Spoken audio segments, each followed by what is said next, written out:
Hashem doesn't do many miracles that are out of the ordinary against science. He hides himself within science, within Teva, within nature. Wherever you get your podcasts from, or our own website, prismoftorah.com. This is the Prism of Torah with Rabbi Saf Aaron Prisman. Shalom Avrocha. In these Parshas, Behar Bechukosai, I want to share with you an idea I saw based on the mitzvah of Shemitah, and Emir Hashem will connect it also to Seferias HaOmer. In Perek Kafei, in Parshas Behar, right after the Torah tells us about the heilige mitzvah of Shemitah that we had this past year, it then says, in the beginning of Shlishi, it says, V'natna ha'aretz pirya, v'achaltem lasova, and if you abide by the mitzvahs, then the land, you'll be satisfied from the food of the land, and you'll be sitting at peace without any wars, etc., etc. But then the next pasuk says, and if you're going to ask yourselves, what are we going to do? We're not allowed to work the land in the seventh year. How are we going to have food to live from? Then the HaKadosh Baruch Hu says, don't worry. You will get 3 times as much in the 6th year that will take care of you for all the seemingly negative effect of Shnat Shemitah when it comes to the lack of food from your field. So the question that can be asked is, and what if you don't ask? It almost sounds like this blessing only comes to the people that ask.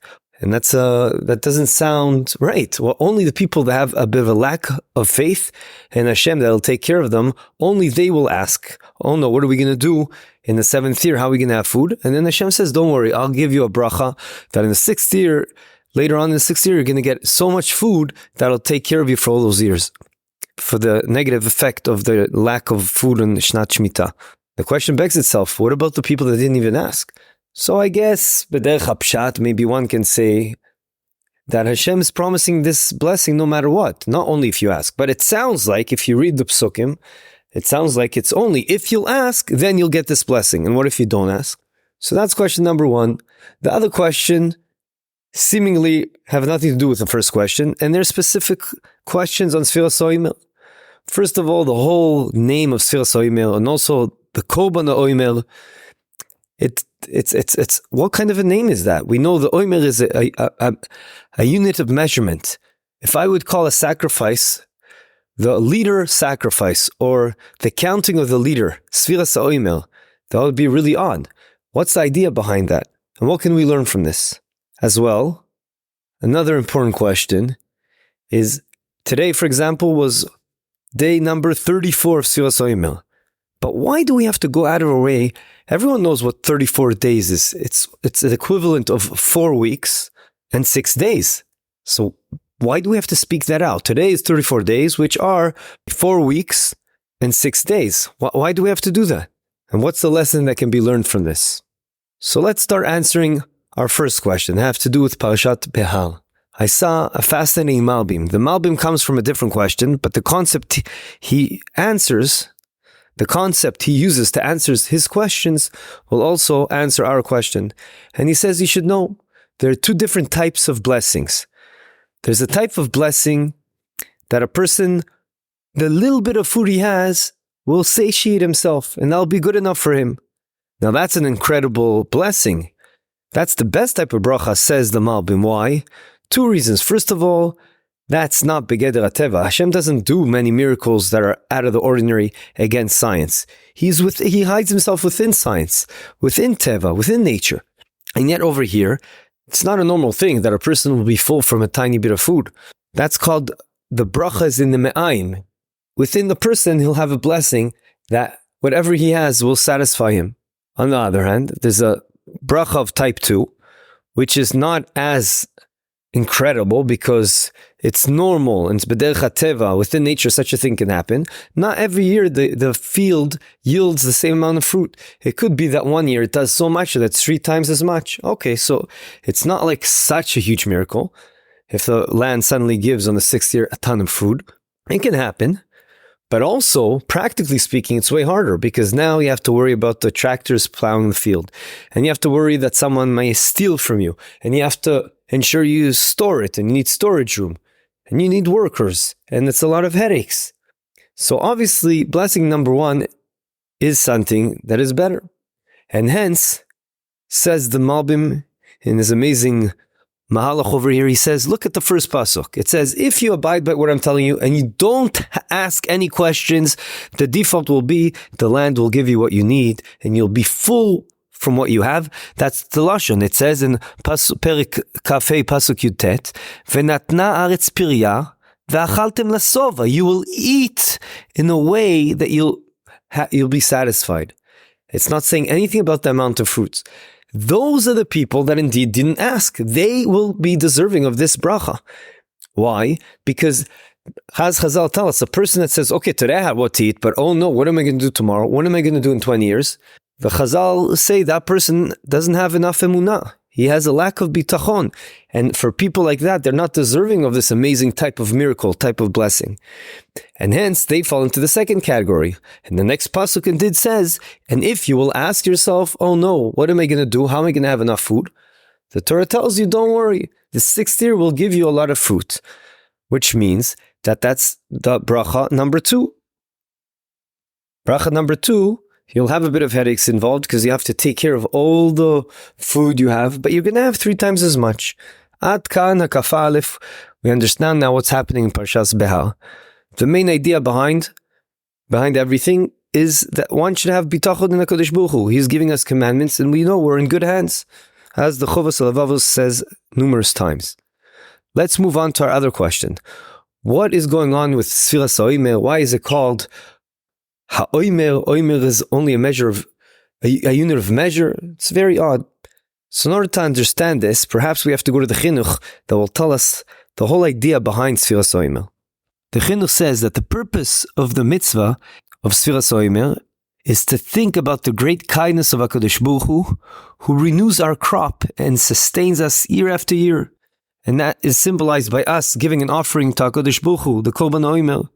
And therefore it's fitting for us to take some of that crop before we benefit from it and offering it back to HaKadosh Baruch Hu to remind us of this kindness. As the Midrash says, HaKadosh Baruch Hu says, when I gave you the man, I gave each and every one of you a complete measure of 1 omer.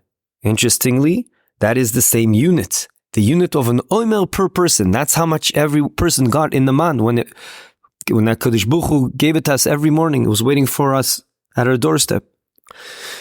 Ad kan divrei chinuch. So we see that the Omer, actually, the idea behind it is to ensure we have gratitude that everything came from Hashem. And that is exactly what happened in the man. When the man was brought to us day in, day out, we didn't know what's going to happen tomorrow, but we trusted HaKadosh Baruch Hu will take care of us. And indeed, He did. And that's the idea of the man. And just like the man, the amount we got was Omer Lagulgoles. That's the unit of measure. And hence, Seferias HaOmer, the idea of Seferias HaOmer is the same. We're reminding ourselves that we trust HaKadosh Baruch Hu. The whole idea is working during these days to have bitachon b'Hashem. Let's not forget, we're coming out of the tumah of Mitzrayim, and they believed everything just happened stam without a reason, stam mikre, and we're working exactly to get out of all those klipot and realizing everything's coming from HaKadosh Baruch Hu. We have bitachon in Hashem, and that's the idea of Korban HaOmer. We're giving back to HaKadosh Baruch Hu before we enjoy the crops, and we're intrinsically living the idea that everything is coming from Hashem. Just like we know that HaKadosh Baruch Hu commanded us to take a bit of man before the man stopped from coming to us from HaKadosh Baruch Hu in the Midbar. We were commanded to take some of it, put it in a jar, and put it away in the Aron to remember that there was once upon a time that HaKadosh Baruch Hu day in, day out gave us in the Midbar the man. Why? Because it is intrinsic and imperative that we live the idea that everything is coming from Hashem, and that the new generations will know that and will live that idea, the idea of bitachon in HaKadosh Baruch Hu. And how do you get to that? How do you ensure that keeps going? Once again, it's our master key idea, which is Hakar Satoiv. When we appreciate that Hashem doesn't owe us anything, and yet He still, day in, day out, takes care of us, just like He took care of us in the desert. And when He gave us the man every day, that will ensure that, and it will ingrain in us this idea that we fully come to the realization that we're in good hands and that Kadosh Baruch Hu is taking care of us. And that's the idea of Seferias HaOmer, working on the value of bitachon in Hashem. That's the idea of the Korban HaOmer, showing that we realize everything's coming from Hashem. And that, says Rav Avigdor Miller, that is why when we count Seferias HaOmer in order to enlarge the idea and magnify the idea that HaKadosh Baruch Hu gave us everything, it's not enough to say the days, because when we break it down and we say, look, it's not just today Hashem gave you the man. He gave it to you for already 4 weeks and 4 days, and that you live up the idea even more that everything's coming from Hashem, and look how we're dependent on HaKadosh Baruch Hu, and it's all thanks to Hashem that we're able to live. And that's the idea of Seferias HaOmer, to continue and remember that. And that's why it's called based on the Omer, because that is a link to the idea of the man that Hashem gave us every day. And with that, we answered all our questions, because we come to the realization that we're totally in HaKadosh Baruch Hu's hands. And a person that lives life like this, it's a totally different ballgame, because you never get upset. You realize everything's from Hashem. And I just want to end with a story.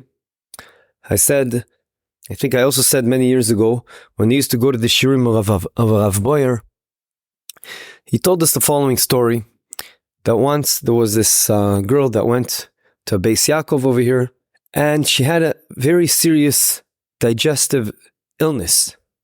But yet, it was very important for her to go to regular school, to go to the best of the best school, which wasn't easy to get into as it is. And her parents said, we're worried about your condition if you have too much stress and you work really hard. But she didn't care. She went behind their backs. She wrote letters to the big Rabbanim, please get me into the school, because the school realized the parents don't want her there, and they understood why. And hence they said, you're not accepted. You're not fitting for the school. But she didn't give up. And we know when there's a will, there's a way. And davar ha'omed bifnei haratzon. And hence she did the best. She wrote letters to Gdolei Ador, to big Rabbanim, local Rabbanim, and eventually she got in and she did very well. The next shlav was that she wanted to go to Chinuch Meyuchad, special ed, and she fought again to get in there. And then after 2 years, they had to live in the dormitory or come to the dormitory every day to be together with these special ed kids, which she did. And then her biggest issue was they had to come in for Shabbos. They had to be there for one Shabbos yes, one Shabbos no. And she went there, and one of the serious rules were that you had to stay in the lunchroom and everyone was eating. And so she went there, but she couldn't eat because it takes her a long time to eat and it looks a bit weird, and hence she can't eat in front of people. But she didn't want to tell that to anyone. So her good friend realized that. So she said, listen, I'll cover for you. Every time we're in the lunchroom and they're eating, you just go eat in your room and then come back here. And she did that and it worked for several weeks. But then the menahelet, the principal, realized what's happening and she got a bit upset because she didn't know why this was happening. And she said, I'm sorry, please don't, I think you should pack your bags and leave. One of the major rules we had is that you have to stay in the lunchroom with everyone. She burst out crying, and since then her life, she started plummeting until they helped her out from a psychological perspective, etc., etc. So Rav Boyer said to us, what happened here? She was such a strong personality. Why did everything crumble just because she told her? What did you do? Why didn't you just tell her the truth? Because I have this condition, that's why I did that. So Rav Boyer at the time taught us this concept.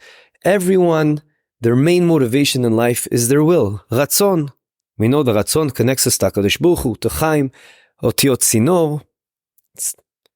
It's the same letters as a tube that connects us to Hashem. And therefore, everyone has a whole system of ratzonot. But everyone has a ratzon merkazi, a very central, priority number one will in his life. And if someone does anything to go against and to collide with that will, then it's very dangerous psychologically for the well-being of the person, emotionally. And the main thing for her was, I want to be like everyone. I know I'm not, but she wanted to be like everyone.